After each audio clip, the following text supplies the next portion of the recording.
Thanks for joining the Savvy Ladies Wednesday Wisdom webinar. I'm Maggie Montemuro, and I'm the Marketing Manager at Savvy Ladies. I would like to remind everyone that if you have any questions during the webinar, please type them into the chat box. If you're joining us by phone, you can email your question to info@savvyladies.org. Today's presenter is Peter J. Creedon, founder and CEO of BROOK Advisors, a New York registered investment advisory firm.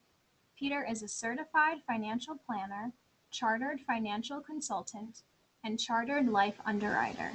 He has over 15 years of experience in financial planning and investment management solutions. Thank you for joining us today, Peter, and I'll hand it over to you.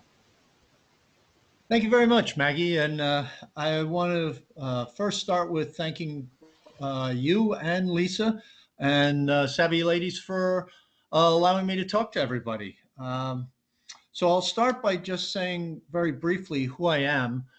Besides that wonderful introduction, my background is as a financial planner. When I started in the industry, I started with financial planning, but I have been in the industry for 18 years. And I really look at the world from a financial planning standpoint, which, if you don't know what that is, it's really, I look at the world from and divide every person into 6 different pieces. And I'll go into that as we get into the slides.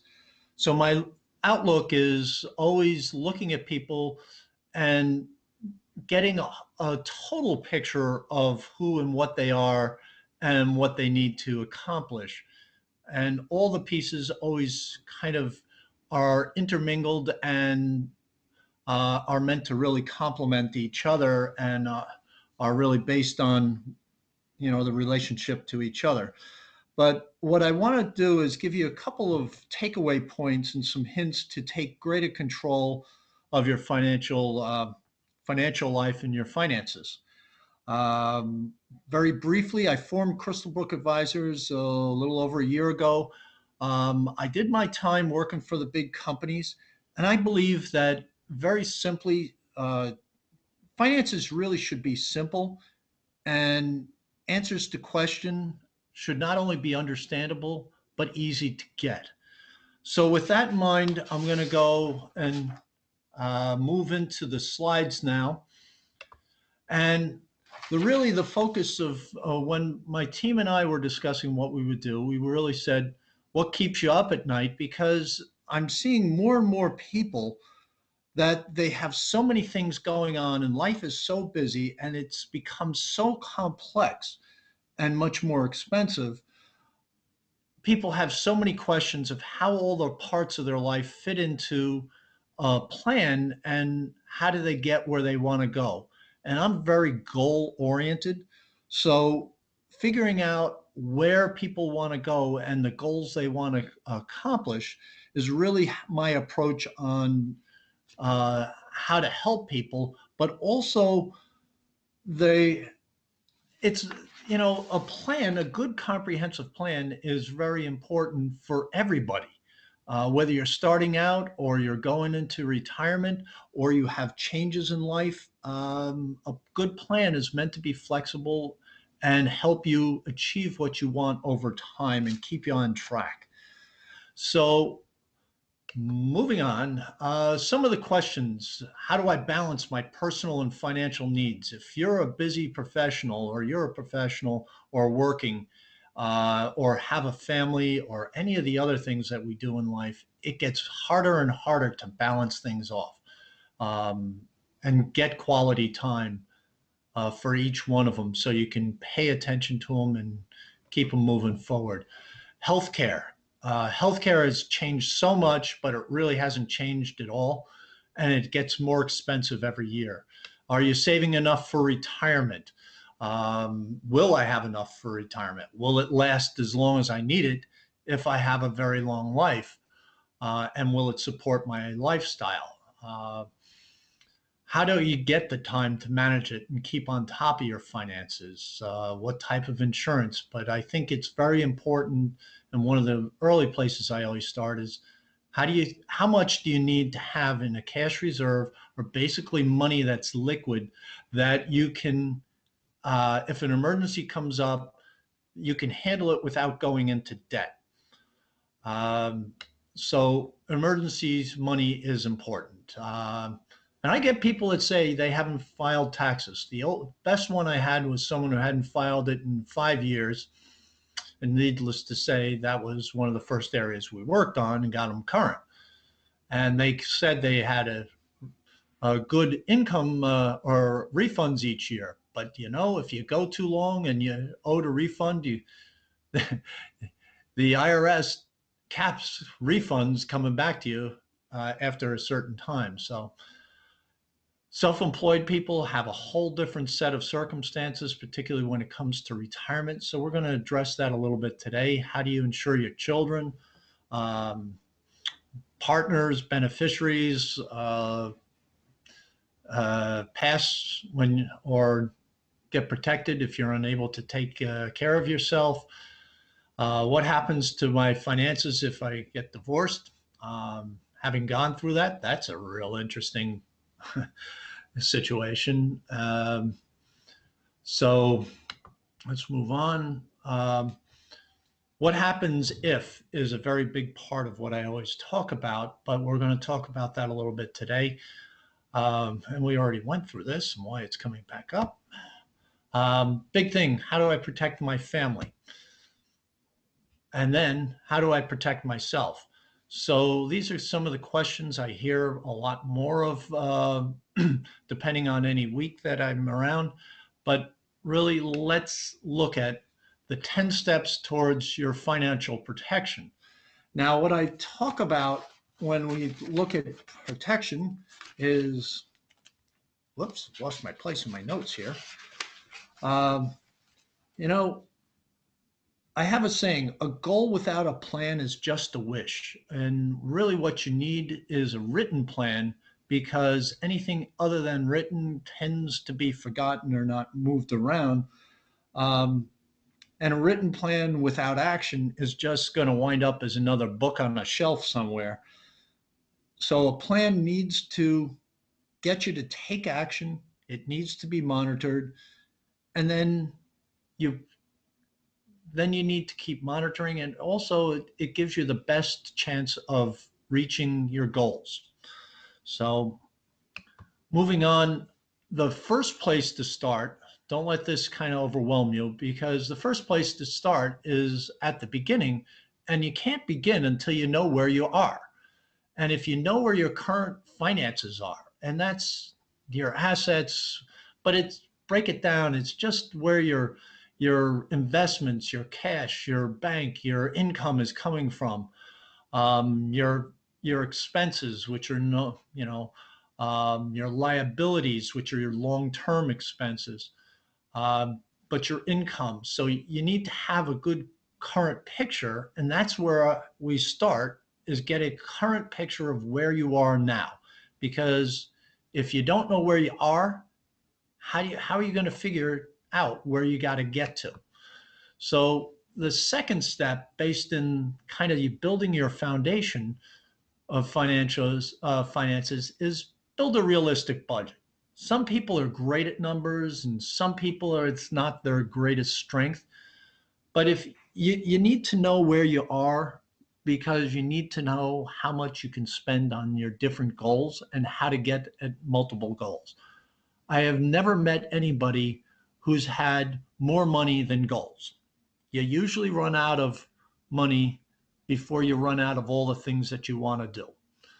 So when you build a budget, you got to start with your current income and expenses. You look at, and the best place to look for those is your checking account statement or your credit card statement. But you got to be realistic.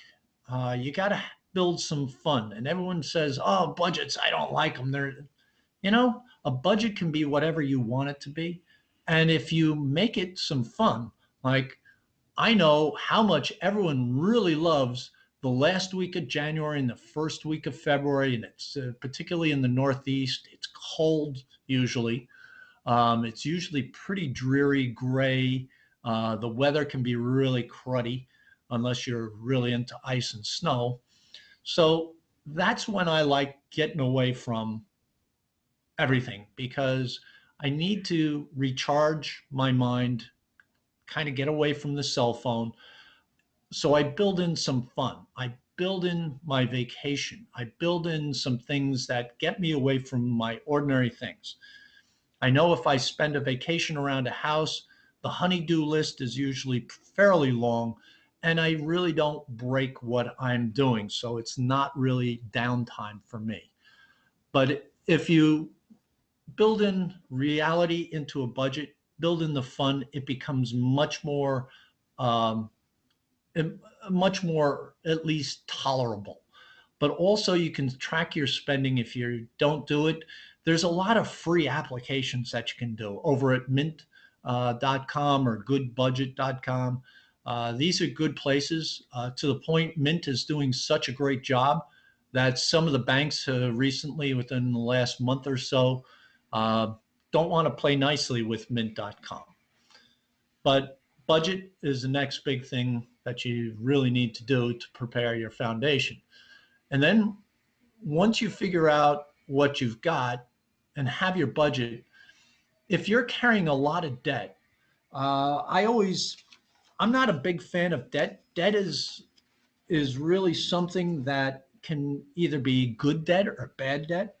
Good debt is if you're carrying a mortgage that you can afford, at least the interest on the mortgage or the loan is tax deductible. Credit cards, if you're carrying high balances or balances on the credit cards, you're usually paying a decent interest rate. For instance, I just started working with someone about a month ago. They had $6,000 on a particular credit card. They said, I really don't know what I'm paying. They brought in the statement they're paying 29.99% interest on it. On a $6,000 bill, at 30% interest, that's $1,800 a year in interest. And you break that down, that's $150 a month. So, and they were wondering why the debt wouldn't go down because they were paying the minimum and only $5 or $10 was going towards the principal and the rest was interest. So the balance was really never going to go away. So when you look at debt, the big part about debt is that it is manageable, it is realistic, and you try to use it as good debt and maybe get a tax deduction. But debt also is a very critical part of your credit score. So if you have debt and you're paying it on time, that's a big part of getting a good credit score and building up your credit score over time. So I don't want to feature too much on debt, but you just have to keep it manageable, but you got to be aware of what you're paying. And wouldn't it be nice instead of you paying 30% or 10% towards a credit card or some balance? How about the thought of why not pay yourself that 10%? And that's kind of approach that you need to start to turn your mind around and say, why are you paying everyone else and not yourself? Pay yourself first. The next big area that I always talk about, and a critical part of the financial planning, is insurance. I don't like to call it insurance, I call it protecting what you value most. And a protection is also what you have to protect most of is you. But it's the life, the accident, health, disability, long-term care. If that's a big issue, and I know that was a big issue for me, and I've seriously looked at and have dealt with that and have done something in that area because I want to have choice.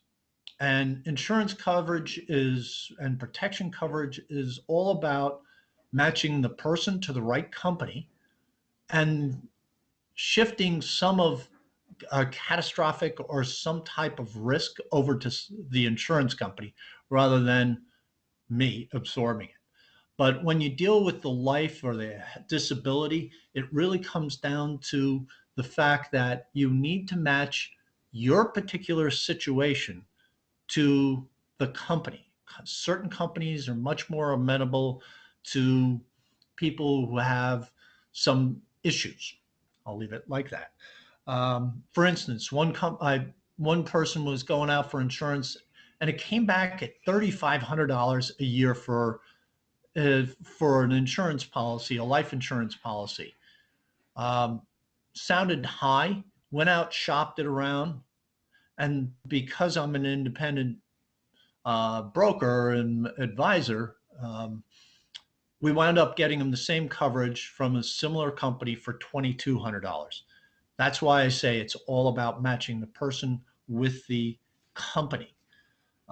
So I like choices and being able to kind of match up some companies, but all these areas make up the protection. And this is kind of the last part of the foundation, because once you have the current financial situation built up, but also the rest of then we get into the foundation, we get into the next area, which is your emergency fund, which is part of your foundation also. Emergency fund is really just having enough money available to in case things come up. Usually at least 3 months of expenses, because the first month is always coming in, going out. The next month is uh, just in case something out of the ordinary happens. And the third month is really where did that one come from moment. But if you're a freelance or a self-employed person, or you're more conservative, you may want to have a little more money available in liquid form. That's not in investments. It's not in a 401k, as that last one states. 401k has a lot of penalties and tax ramifications. So if you're really, really desperate, that is an area of last resort. Um, and it has a lot of real problems that can come out of touching a 401k or any retirement or anything that has a surrender penalty that's tied up for time. When we talk about retirement, it's and many times I don't call it retirement, I call it financial independence. But when we look at, in particular, women, because they have generally a longer lifespan than men, in a recent survey, only 14% of women feel very confident that they can retire in a comfortable lifestyle. To me, that was extraordinarily scary number, but it all comes down to what are you doing to prepare yourself for the financial independence or retirement down the line. Taking advantage of your benefits at work. If you work for a company that has a company match, that's great. It's almost like free money. Nothing is free in life. But you can use all your 401ks, which is usually a private corporation, a 403b, which is a not-for-profit, 457 plan, which is the deferred compensation, or if you're employed by yourself, a self-employed pension, or a SEP IRA, or the IRAs, or the Roth IRAs. I love Roth IRAs. It's after-tax money going in, but it's tax-free coming out. And annuities, they tend to be abused a lot of time. I'm not a big fan of them. They tend to be expensive, but they can play a very definite part in certain situations for retirement. Um, so, and then retiring, when you look at getting out or retiring or backing away from work or financial independence, you also have to look at a lot of the medical costs, because looking down the line, Medicare, Medicaid, all those, or I'm sorry, Medicare and all part A, B, and the drugs and all the other parts of it, plus a supplement, um, are a hefty chunk of your monthly income. So retirement planning is very critically important, but it's not just for people retiring at 60s or 70s. You can look at your social security strategies involved in it, but it's your financial independence. It's your freedom to do what you want with a lifestyle that you want. And the more time you have, the better off you can get it, um, and you can have a much better chance. One thing I did, and I believe it's posted on my website, is a person who puts away $5,000 a year for and is 25, in essence, has 43 years before they retire. But if they get an 8% return, they can have over 1.6, almost a little over $1.6 million available. But for a person 40 years old to do that, to even reach $1 million, they need to put in over $10,000 a year on those to retire at 68 with that 8% return. So the time value of money is very critically important. The earlier you start, the better you are. This is one reason you kind of hear a lot about be careful when you put the kids through college, taking out of retirement money or not funding retirement money. It's important to look at those things. Um, Plan for your taxes. If you have the thoughts of not paying your taxes is just a part of living in America. And then every country pretty much has a tax structure. But some of the taxes that you pay, there are strategies to minimize. You can get the same quality of life, but you don't want to pay too much for that quality of life. Same thing with taxes. I had a client that just actually, he traveled to South Africa. And I said, why are you going for 6 weeks? It seems like a lot of time. Well, he said, well, the first week I'm going to be with my family, but the rest of the time I'm working on a contract. And he was working down there. So what we did is I put him in touch with his accountant, and we figured out a strategy where most of his expenses are going to be tax deductible on his tax return because they're going to be business related. So some common sense approaches with taxes. And that's why when I'm a financial planner, I always have a couple key people that I work with, and a good CPA, certified public accountant, a tax guy, and an attorney are two critical people in that thought pattern, because all the strategies are touch those different practices also. So invest. And Inger loves to tell me, invest, invest, invest. Well, it's not only investing in yourself, but it's changing the thought pattern that pay yourself first, because you're not going to meet your goals if you pay everyone else and then you're left with nothing. So look at yourself and invest in yourself.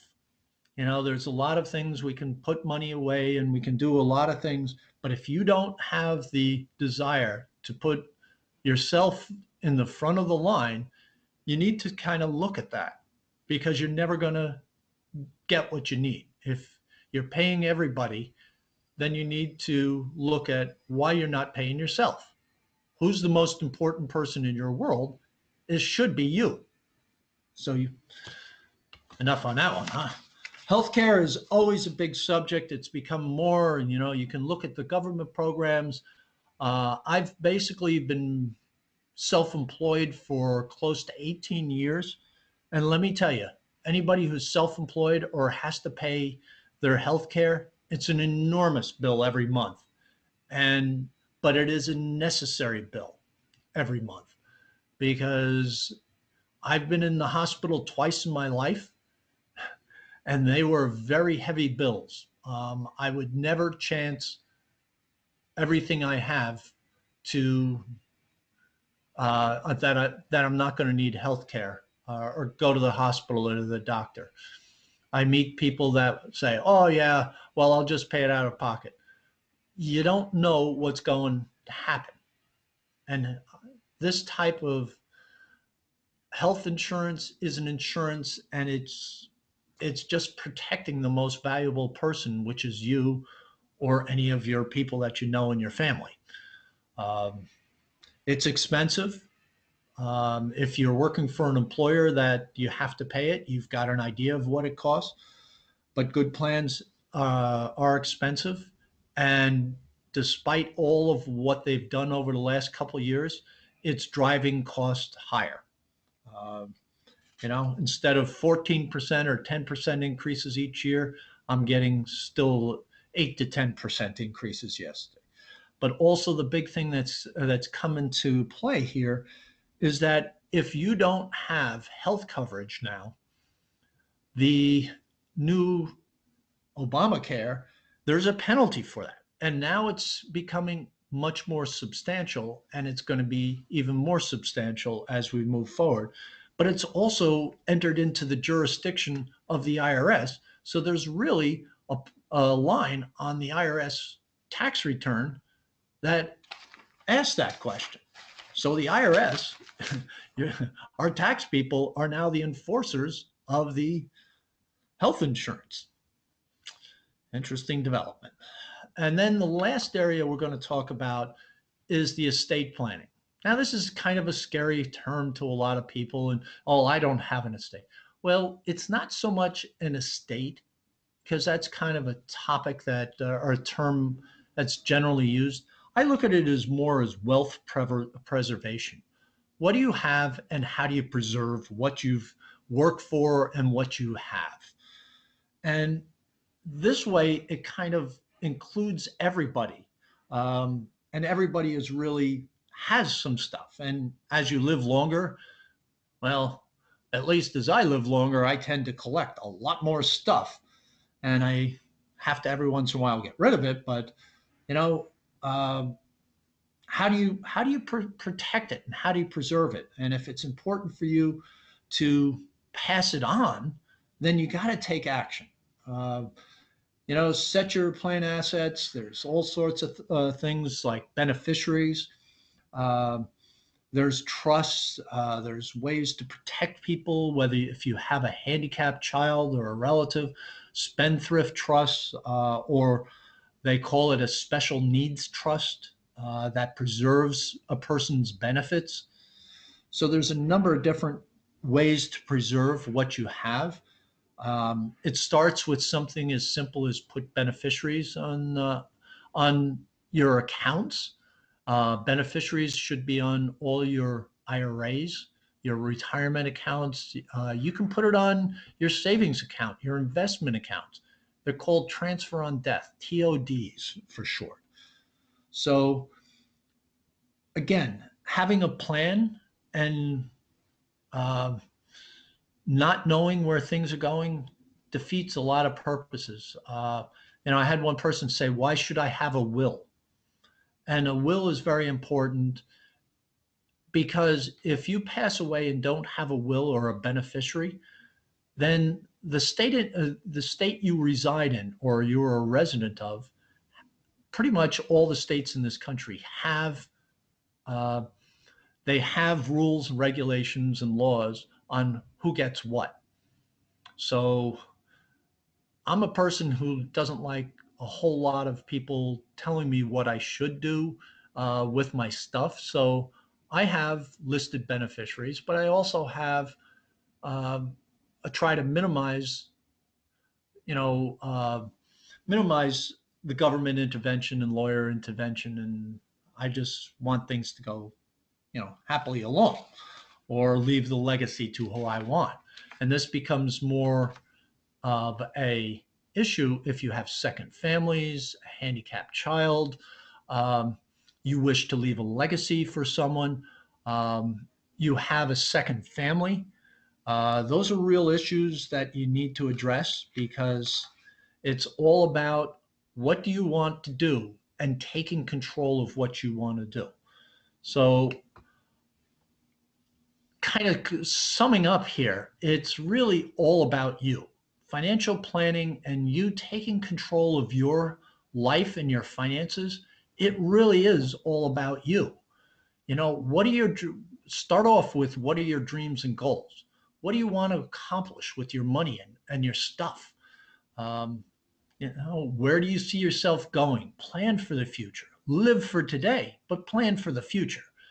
And what resources do you need to get to your goals? That's what a good advisor or a financial planner or a CFP really looks at. Um, I've got a friend of mine, and our last story here. He collects a lot of stuff. He buys all this stuff. But I turn to him, I say, you don't use 90% of it. Why do you do it? Well, and he didn't have a good answer for it. But he was looking at some things personally, but within an eye to as an investor. Now, if you're investing in a classic car, a 1967 Shelby GT that sold for a couple $1,000 is now can go for a couple 100,000, and you're doing this as an investor, that's one thing. But if you're a car enthusiast and just like getting in and starting the engine and running it around the block or taking it to shows, you have some enjoyment on it. So really, when we talk about financial planning, it's all about you.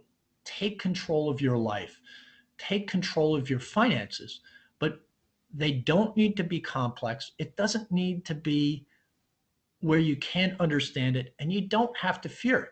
A good financial planner is going to explain. Half my time is explaining to give people information. So I think I've run out of time. I appreciate yours. If you have questions, let me know. You can email me, or you can just run it to Savvy Ladies Now, and I'll take any questions that you wish. I'm sorry I ran through a lot of things. I would do a lot more stories, but I'd run out of time a lot faster. So, Maggie, I'll turn it back to you. And if Great. there's any questions, Yes, thank you, Peter. We had some questions that came in, so I'll read you this first one here, which came in about debt. What should I say to request a lower interest rate on my credit cards? the biggest thing that I always tell people, and actually the person I told you that had that 6,000 debt at 30%, we went back to that card company and I said, you can get an introductory offer for at least 12 months. So go back and say, hey, to the company, what are you going to do for me? And they huffed and they puffed. And the bottom line was, well, we'll lower it to 19%. Well, what we did is we went out and shopped it to a variety of credit card companies. We looked at the local banks, we looked at credit unions. The bottom line is someone gave her a credit card with 0% interest for 18 months. We're going to pay that $6,000 off in a lot less than 18 months. So what we're doing is we blended, well, the bottom line to answer your question, all we did was ask. But we asked from a position of strength. We went out and shopped. And if you're uncomfortable asking, don't be. Everything in this world is negotiable. Credit card companies, think of it. On that $6,000 balance, they were making $1,800 a year on a person who paid it on time. Great, great client. And they were unable and unwilling, I shouldn't say unable, just unwilling to deal with her. And that company tends to deal with a lot of people that may have a lot more debt or bad risks, and they can get it. But the bottom line is we went out, we shopped. The online type of online people, but also you got to be careful when you look at rolling other credit card debt into another company. There is a couple catches there, and some of it is when you roll that debt in, they could consider that a cash advance and charge you more interest rate or a higher interest rate. And what they make you do is pay off your other loan if you have an existing account. They put that as secondary. So you pay off what you have with them first, and then you get to that higher interest rate cash advance side. So you got to be careful. What we did is we just went out, shopped, found someone who was going to give a deal at an introductory level. And what we've done is we've straightened out her finances where she's taken huge control. She is also a freelancer. She's self-employed.